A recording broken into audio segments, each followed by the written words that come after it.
We're looking at one of the most consequential shifts in Russia's economic landscape since the fall of the Soviet Union. Moscow's Baltic and Black Sea port lines, the lifelines of its global trade, are now effectively gone, shut down. The international network that once carried tens of billions of dollars worth of oil, gas, and goods to Europe and beyond. The shutdown of Russia's Baltic and Black Sea port lines marks a seismic shift in the country's economic heartbeat, and the shockwaves are being felt from Moscow to Brussels, from Beijing to Washington. For decades, these ports weren't just shipping hubs, they were the arteries that pumped billions of dollars through Russia's veins, its ambitions, financing its wars, and sustaining the illusion of stability.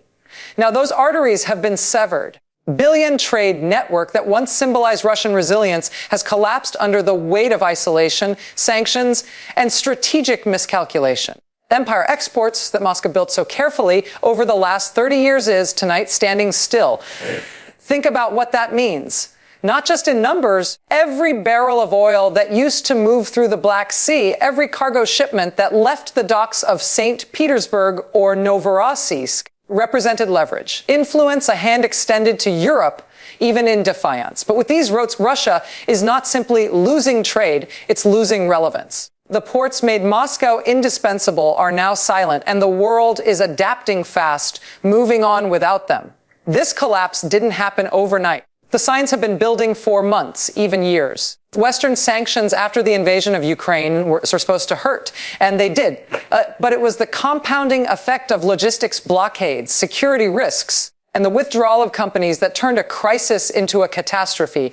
International insurers stopped covering vessels heading into Russian waters, serviceable risk zones. Shipping giants like Maersk and MSC rerouted permanently. Operators tied to Russia's so-called shadow fleet have begun pulling back, unwilling to gamble with seized assets and blacklisted shipments. Is staggering ports that once handled millions of tons of goods each month are now operating at a fraction of their capacity. Striking part, the economic paralysis is visible from space. Satellite imagery shows rows of idle ships anchored off Russian coasts, clearance that never comes. Cargo cranes frozen in position. Empty container yards where thousands of workers used to move in rhythm to the sound of trade. Not because of war, but because of policy. A system built on defiance has hit the limits of isolation. Inside Russia, scrambling to downplay the crisis. State media insists that alternative routes through the Arctic and Asia are being developed. But that's smoke mirrors. The infrastructure simply doesn't exist. The Arctic passages are seasonal, treacherous, and commercially unviable. Asian partners, wary of Western secondary sanctions, are hesitant to fill the gap. Often portrayed as Russia's lifeline, is quietly scaling back its shipping exposure. Beijing understands what Moscow refuses to admit. Maritime access, Russia's export power is crippled. The economic implications go far beyond the ports themselves. Russia's currency, already under immense pressure, is feeling the strain of plummeting export revenues. Oil and gas pipelines can only compensate so much. The logistics breakdown is choking off machinery imports, cutting industrial output, and driving up inflation for ordinary Russians. On-foreign parts are halting production. Agricultural exports are rotting in warehouses because transport costs have tripled. Ecosystem that once allowed Moscow to operate as a global energy superpower is fragmenting in real time. And yet, in this moment of collapse, because Russia once believed it could weaponize trade, for years, its control over energy and shipping routes as leverage against Europe. Gas pipelines were political tools. Ports were instruments of pressure. West imposed sanctions. The Kremlin believed it could pivot eastward, using the Baltic and Black Sea networks as the backbone of a new global order. But that strategy has imploded. The very system designed to project power has now become the source of Russia's greatest vulnerability. What's unfolding isn't just an economic event, it's a strategic unraveling. The Baltic and Black Sea corridors were central to Russia's identity as a maritime power. Losing them means losing the ability to shape global markets, the narrative to even sustain the illusion of invincibility. Ports tells a deeper story of a government that mistook fear for respect and coercion for cooperation. be studied by economists and political historians alike because it shows in stark relief what happens when a country builds its wealth on instability. The shutdown of Russia's port line isn't just about logistics. It's about legitimacy. Russia, as a strong, self-sufficient power, was always anchored in its ability to trade, to export, to connect. Now, cut off from those connections, that image is collapsing. And make no mistake, the world is watching. The European Union has already adjusted its import chains, securing alternate suppliers. And NATO allies are strengthening maritime surveillance and expanding port cooperation in the Baltic region. Nations are quietly distancing themselves from Moscow's maritime chaos. What used to be a symbol of dominance is becoming a warning sign, a case study in how global isolation, when paired with hubris, hollow out even the most powerful economies. So then as Moscow's docks sit in silence, the story is bigger than cranes and cargo. The fall of a system that believed it could defy gravity. You can shut out the world for a while. You can impose your will through fear and force. Can't build an empire on isolation. And when the ports go dark, the truth becomes impossible to ignore. Croatians fleeing Russia is not just an economic headline. It is the clearest signal yet that the world's patience with Moscow's aggression has run out. The first ships stopped docking. It looked temporary. Yeah. When insurers began to withdraw, it seemed like caution. But now, as international firms tear up contracts, billions in assets, and rush to exit what was once a lucrative market, we are witnessing a historic retreat. Just business. It is a global vote of no confidence in Russia's future. This moment so striking is not only the scale of the exodus, but the speed. Companies that once helped build Russia's energy empire, its shipping power, infrastructure, are now sprinting for the exits. Major logistics operators, construction suppliers, service firms that anchored Russian ports for decades are gone. Their warehouses are shuttered. Their vessels have been redirected. Their Russian offices are empty. What remains is a vacuum, an economy stripped of trust, reliability, and the partnerships that once kept it afloat. The reason is simple, but the consequences are devastating. In the post-Ukraine invasion world, doing business with Russia has become toxic. It's not just about sanctions. It's about uncertainty. Every Western company operating on Russian soil now faces a moral, legal, and financial minefield. Blocked. Assets are frozen. Executives are targeted by public outrage. Investors are pulling capital faster than the Kremlin can react. The result: a cascade of corporate withdrawals that no state-controlled narrative can disguise. Shipping and energy giants were the first to go. Maersk and Germany's Hapag-Lloyd halted all Russian operations. Oilfield service companies like Halliburton and Schlumberger scaled back or divested entirely. Giants Lloyds of London and Allianz cut off coverage for Russian maritime routes, declaring them high-risk zones. Without these global pillars, didn't just weaken, it collapsed. Ships can't sail if they're uninsured. Can't be honored if banks won't process payments. The machinery of trade doesn't just run on oil and steel. It runs on confidence. That confidence has vanished. Foreign energy investors have joined the exodus. British Petroleum, which once held nearly a 20% stake in Rosneft, writing off billions in losses. Shell and ExxonMobil followed, leaving major Arctic and Pacific projects behind. Kremlin called it temporary restructuring. In truth, it was economic abandonment on an unprecedented scale. These exits didn't just remove funding, they erased expertise, technology, and global access. Russia's once vaunted energy dominance has become a closed loop. Then it can sell, refining more than it can move. And yet, this story goes beyond the corporate boardrooms. It's unfolding in the ports, on the docks, towns built around foreign collaboration. Thousands of workers have lost jobs tied to Western contracts. Wars that relied on European technology and management are breaking down. Even Russian companies that depended on imported machinery, software, spare parts are finding themselves stranded. Without access to Western suppliers, they are turning to makeshift solutions, outdated equipment, untested replacements from unproven sources. The efficiency, the safety, and the competitiveness that once came from international cooperation are disappearing in real time. Inside Russia, the government has tried to downplay this exodus. Economic reorientation. Officials boast about pivoting toward Asia, about new partners in the East. But even that narrative is cracking.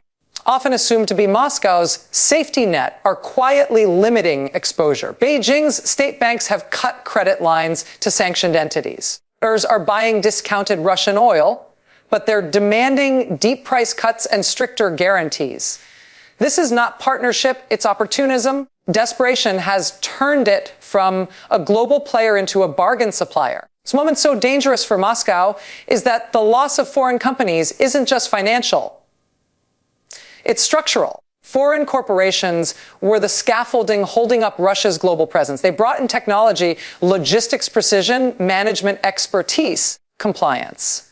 Without them, the Russian economy doesn't just shrink, it degrades. Processes slow down, corruption spikes, safety standards vanish, begins to cannibalize itself, relying on weaker substitutes and political loyalty instead of competence. Purit retreat also sends a political message. In boardrooms across Europe and North America, Russia is no longer viewed as a market. It's a liability. Every dollar invested there risks turning into a headline, a scandal, or a sanction. And so capital is flowing elsewhere, to Eastern Europe, to Central Asia, to countries that value predictability over intimidation. What Russia built over decades, trust trade networks, integration, is unraveling in months.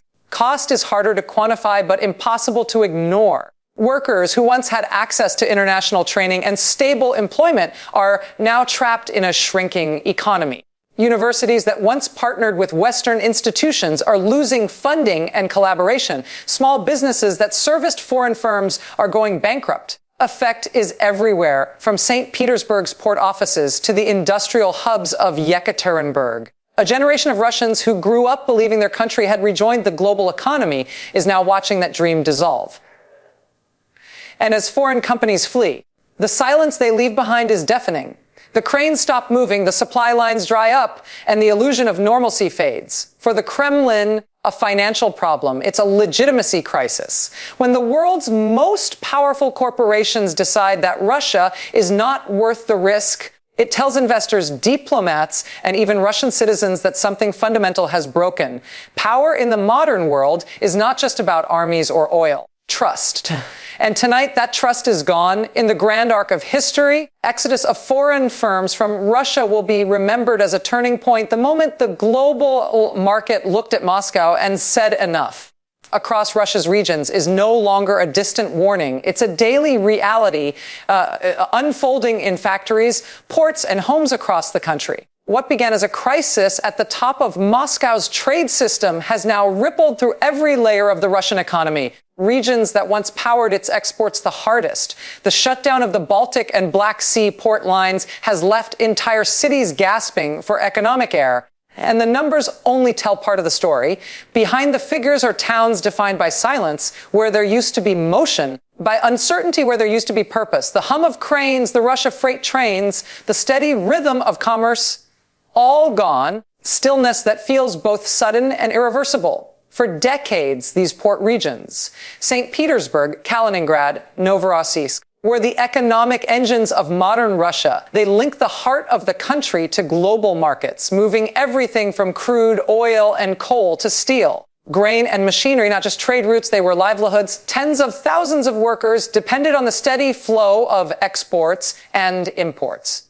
Now, severed, the collapse has begun cascading inward. Factories that built components for shipping, companies that serviced vessels, who transported cargo inland, all are finding themselves without work. Once felt like peripheral effects of sanctions are now the central story of economic decay. The impact on regional budgets has been devastating. Many of these cities relied heavily on port taxes, customs fees, and trade-related services. With foreign companies gone and shipments stalled, streams have dried up. Local governments are struggling to maintain payrolls and public services. Infrastructure projects have been paused, are being cut quietly to avoid public backlash. In places like Kaliningrad, the isolation is even sharper. That once thrived as a bridge between Russia and Europe is now a logistical dead end.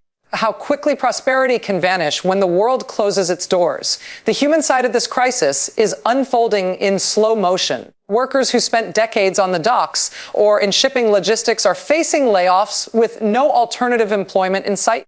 watching their savings shrink as inflation climbs and wages stagnate. Housing markets in port cities are collapsing as people try to sell and move inland, only to find that no one is buying. Small businesses, cafes, repair shops, transport firms are shutting down one by one. Empty storefronts and unpaid debts. In regions where the economy revolved around trade, there is now only scarcity and fear. Kremlin's response has been predictably defiant, but increasingly hollow. New regional development programs and economic stabilization measures. But these are bandages on a wound that keeps widening. The problem isn't just financial, it's structural. The regions that have lost their ports have also lost their purpose. You can't rebuild trades overnight, and you can't replace the expertise or capital that foreign partners once provided with propaganda slogans. Moscow injects emergency funds. Much of it vanishes into bureaucratic inefficiency and corruption before it reaches the communities that need it most. To this story, psychological and political. For years, these port regions were proud symbols of Russia's modern economy, the proof that the country could compete in a globalized world. Now, they've become reminders of isolation. Who once helped move the world's cargo are sitting idle, watching the rest of the world move without them. That sense of exclusion is deepening resentment, even among those who once believed in the Kremlin's narrative of strength. When you lose your job, your stability, your connection to the world, slogans about sovereignty start to sound empty. Industrial centers far from the coast are feeling the shock too. The factories that supplied machinery for ships, the rail networks that carried exports to ports, the energy companies that fueled the trade, each of them is suffering cascading losses. Without steady demand from foreign buyers, production is slowing, reducing shifts. Others are shutting down entirely. The result is a growing wave of unemployment spreading from port cities into the heart of Russia's manufacturing regions. Economists inside the country, to avoid state retaliation, that these disruptions could shave several percentage points off Russia's GDP in the coming year, an economic contraction not seen since the 1990s. And yet, these realities unfold. The Kremlin continues to project an image of control. State media highlights isolated stories of new trade partnerships with Asia or the Middle East, but these are fragments compared to what has been lost. The truth is that regional economies are fracturing. Some areas are slipping into quiet despair, others into simmering anger. Truckers' protests have begun appearing again in smaller towns, sparked by unpaid wages or rising fuel costs. Mayors are pleading for federal aid they know will never come. Every major economy depends on momentum. The constant motion of goods, capital, and labor breaks. Restarting it is like trying to breathe life into a machine that's rusted over. That's where Russia's regions are now paralyzed by isolation and trapped in a feedback loop of decline. When foreign investors left, they took more than money. They took credibility. When the ports shut down, they didn't just stop ships. They stopped the pulse of the regional economy. Across Russia's vast geography, that silence is spreading. St. Petersburg to the shipyards of Murmansk, from the rail hubs of Rostov to the oil terminals of Novorossiysk. The same story is playing out. Defaults, closures, uncertainty, isolated failures. They are the collective unraveling of a system that depended on global integration, but refused to play by global rules. The Kremlin can control the headlines, but it can't fake the empty docks, the unpaid workers, or the quiet streets of its forgotten port cities. In the end, what's happening across Russia's regions is more than an economic downturn. It's the disintegration of the economic geography that once made the country strong. Factory, each silent harbor, each abandoned crane tells the same story the center cannot hold when the lifelines are cut. The collapse of the ports has become the collapse of the periphery, and the periphery is where nations often begin to unravel. Rewriting its energy map in real time, and for the first time in decades, Russia is not at the center of it. The continent that once relied on Moscow's pipelines, ports, and promises is now building an entirely new system,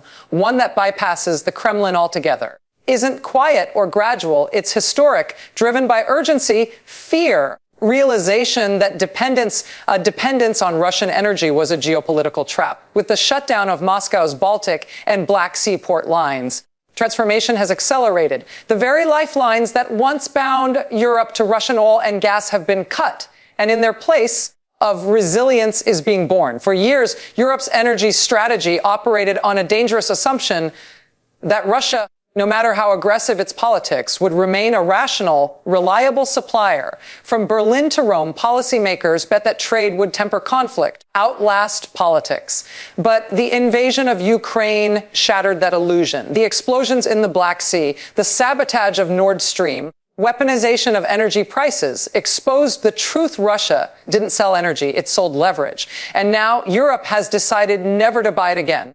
The speed of Europe's response has been breathtaking. Within months of the first sanctions, once almost entirely dependent on Russian gas, Germany, Finland, the Baltic states began building alternative routes, terminals, or ships. The Baltic region, once a corridor for Russian crude exports, is now a fortress of energy independence. LNG terminals in Poland and Lithuania are operating at full capacity. Norway's pipelines are running at record levels. The United States has stepped in as a major LNG supplier, reshaping transatlantic energy ties in ways unseen since the Marshall Plan. The message is clear, has learned its lesson, and it will not be held hostage again. This shift has triggered a domino effect across the continent. Germany, once imported over half of its gas from Russia, is now expanding its renewable infrastructure at a pace unmatched in its history. Solar projects that used to move at bureaucratic speed are now being fast-tracked. And Spain are increasing investment in hydrogen technology and cross-border interconnectors. The European Union, once divided over energy priorities, by necessity, Brussels' new policies are not just about climate. They're about sovereignty. The energy transition has become a security revolution. This change so powerful is not only Europe's determination to diversify, it's the way it's reconfiguring global alliances. The Baltic Sea, once a theater of Russian dominance, is becoming a hub of Western cooperation. NATO's naval presence there is stronger than ever. Offshore wind projects are doubling as surveillance zones. Every pipeline laid, every terminal opened, ship redirected sends a political signal as well as an economic one. The era of Russian dependency is over. For Russia, this is an existential loss. And pipelines weren't just conduits of gas, they were instruments of control. Each contract, each shipment, each cubic meter of LNG came with influence. Moscow to pressure governments, sway elections, and demand silence on its darker ambitions. Now, stripped of that leverage, the Kremlin is watching its influence evaporate. Even countries that once treaded carefully, Hungary, Slovakia, Austria, are hedging their bets, seeking alternatives in case the Russian tap never turns back on. The impact of this energy divorce is visible in markets too. Ports of Russian oil have fallen to their lowest levels in modern history, while imports from the U.S., Qatar, and Africa have soared. Facilities that once brimmed with Russian crude are being retrofitted to handle new blends, and suppliers have adjusted to process non-Russian grades. European energy firms are signing decades-long contracts with Gulf producers and North American partners. One-way dependency has become a diversified web of resilience. Inside Russia, this shift is being felt like an earthquake. The loss of Europe, the single largest buyer of its energy exports, has torn a hole in the federal budget. Oil revenues are plunging. State energy companies is evaporating. The ruble is weakening again. For years, Moscow used energy as its political insurance policy. Happened abroad, oil and gas money would keep the system running. Now that safety net is gone, replaced by uncertainty and growing desperation. Just about pipelines and ports, it's about prestige. Russia's energy dominance was central to its identity as a great power, area where it could compete with the West, dictate terms, and shape global narratives. Now, is showing the world that even a giant can be replaced. New infrastructure projects in the Eastern Mediterranean, the Balkans, are redrawing the map. Ukraine, once dependent on Russian gas transit, is turning into a key node for European electricity exports. Connection weakens the Kremlin's shadow and strengthens Europe's independence. A moral clarity emerging in Europe's policy circles, a recognition that buying Russian energy came with hidden costs. Each payment, each tanker contract indirectly funded the machinery of aggression. The war forced Europe to confront that uncomfortable truth, and in doing so, has found a new kind of unity. The discussions in Brussels are no longer just about efficiency or pricing. They're about principle. That energy should never again be used as a weapon has become a shared European creed. The irony is sharp. By trying to use energy as a tool of dominance, pushed its greatest customers to innovate, diversify, and unite. The continent that once seemed vulnerable has turned its weakness into strength.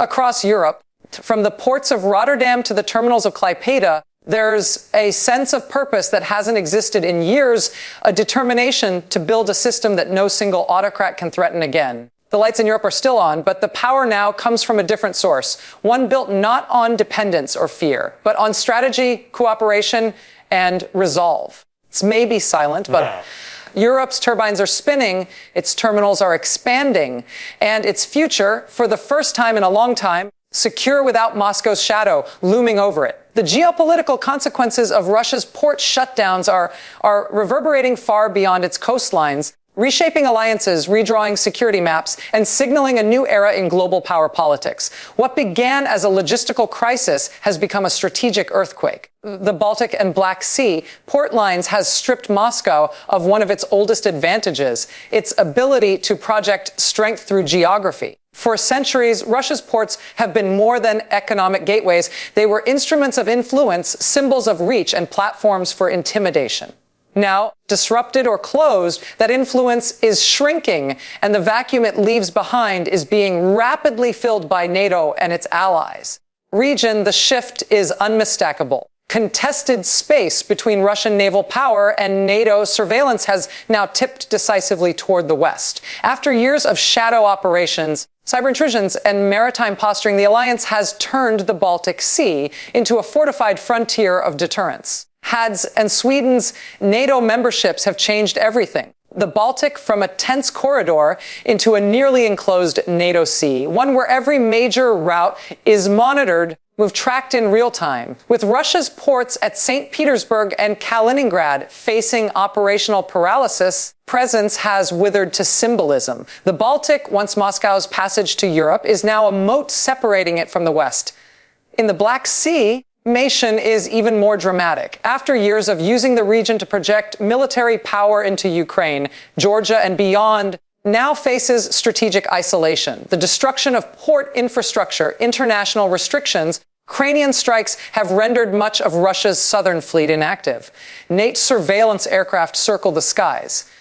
Turkey of the Bosporus has tightened control over maritime access, enforcing strict limits under the Montreaux Convention. Dominant Russian Navy that used to intimidate the entire region now sits largely confined to its own waters. Cornered, contained, and exposed are not accidental. They are deliberate consequences of Moscow's own aggression. That was meant to secure Russia's influence has instead accelerated its geopolitical decline. Each closed port, each stranded ship route is also a lost bargaining chip in international diplomacy. The Kremlin's leverage in negotiations over energy, trade, security is evaporating. Where Moscow once used its ports to signal strength, now NATO uses those same waters to signal unity. The Black Sea has become a living map of Russia's shrinking footprint.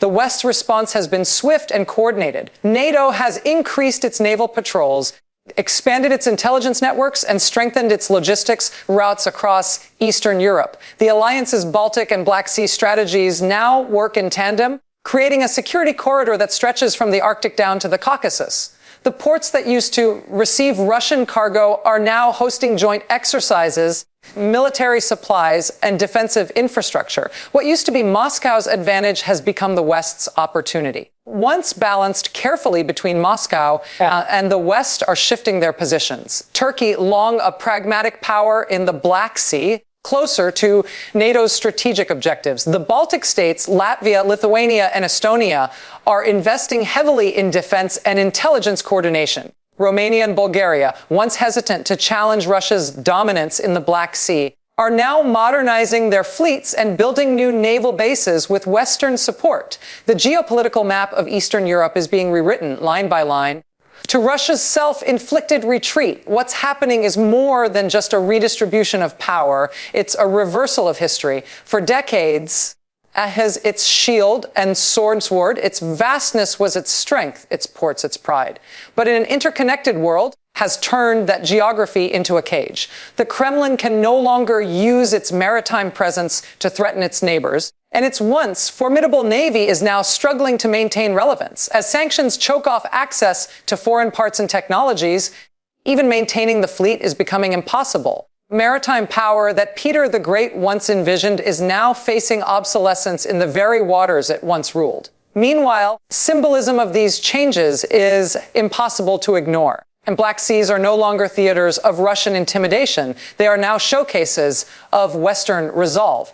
Every NATO exercise, every surveillance flight and patrol is a message not just to Moscow, but to the world. The era of unchecked Russian expansionism is over. The military balance that once leaned toward Moscow is now tilting firmly westward. The Kremlin's threats sound loud, but they echo from a position of weakness. Inside Russia, this new reality is deeply unsettling. Kremlin can no longer point to its fleets or its global shipping routes as proof of great power status. Instead, humiliation of seeing foreign forces dominate the seas once called its own. Analysts inside Moscow are warning quietly but clearly that this strategic contraction could have lasting consequences for Russia's ability to negotiate, deter, or even defend. Choke points, once strategic advantages, are now vulnerabilities. For Europe and NATO, the implications are equally profound. Influence has not only made the region safer, it has unified it. Operated independently are now coordinating more closely than ever before. The fear that once divided Eastern and Western Europe is being replaced by a shared purpose. The alliance's eastern flank, long seen as its weakest link, strongest. And beyond Europe, the ripple effects are being felt globally. China, observing closely, is recalculating its own naval ambitions. Nations in the Middle East and Africa that once relied on Russian port partnerships are pivoting toward Western infrastructure deals. Even in the Arctic, Moscow once hoped to dominate. Western powers are expanding their presence, challenging Russia's hold on new frontiers. Irony of this moment is that by trying to expand its influence through war, Russia has triggered the opposite outcome. The Baltic and Black Sea regions, once pillars of its global strategy, have become symbols of its decline. The world is watching as Moscow, a country that built its identity on being an unyielding maritime power, finds itself boxed in, contained, and overshadowed. The map has changed, has shifted, and the consequences are not just political, they are historic. Moscow's digital infrastructure and the government's decision to tighten control over the internet have ignited one of the most volatile internal crises in modern Russian history. What began as a tactical measure and an attempt to contain unrest and prevent foreign influence has spiraled into a national backlash. The Kremlin's greatest vulnerability, its own people's discontent. As Russia's leadership clamps down on information, a silent war for truth is breaking out across the nation's cities, from Moscow's financial heart to the industrial corridors of Yekaterinburg. This is no longer just a political issue. It is an existential struggle between control and collapse, between propaganda and perception, fighting for survival, and a society struggling to breathe. Inside Moscow, the blackout is not just digital, it is psychological. Decision to limit access to global platforms, throttle independent media, approved narratives has created an atmosphere of suffocation. Yet in the shadows, a countercurrent of defiance is rising. Once relied on social media for entertainment, now use encrypted apps to share uncensored news and footage. Anonymous digital collectives have emerged. The state's cyber defenses to expose corruption, military losses, and dissent within the ruling elite hoped would be a digital iron curtain is turning into a battlefield of coded resistance, where every byte of information becomes an act of rebellion. Russia's digital shutdown is not just about silencing dissent, it is about rewriting reality. By controlling information, seeks to control perception, and by controlling perception, it hopes to control power. Fills the void left by banned media with stories of Western aggression, NATO conspiracies, and patriotic sacrifice. Yet behind this economic fallout of the shutdown is devastating. Business is reliant on global software, and communication tools are paralyzed. Startups are relocating to Armenia and Georgia. Foreign investors, already cautious, are fleeing in droves. The image of a stable, self-reliant Russia is unraveling. a portrait of isolation and decay. For ordinary Russians, the consequences are deeply personal. Find themselves cut off from international research networks. Families separated by borders can no longer communicate freely. Journalists, academics are forced underground, operating through VPNs and anonymous accounts, risking arrest for simply speaking the truth. The internet has become a mirror reflecting state control. Yet despite the fear, an undercurrent of defiance runs strong. Every censored post, every deleted video, every silenced voice fuels a growing determination to resist. The government's narrative, crafted with precision, with discipline, is showing cracks. Loyal state employees whisper in private about contradictions between official reports and the grim realities they see daily. Russian soldiers on the front lines are sending back unfiltered videos that contradict the triumphalism broadcast on state TV.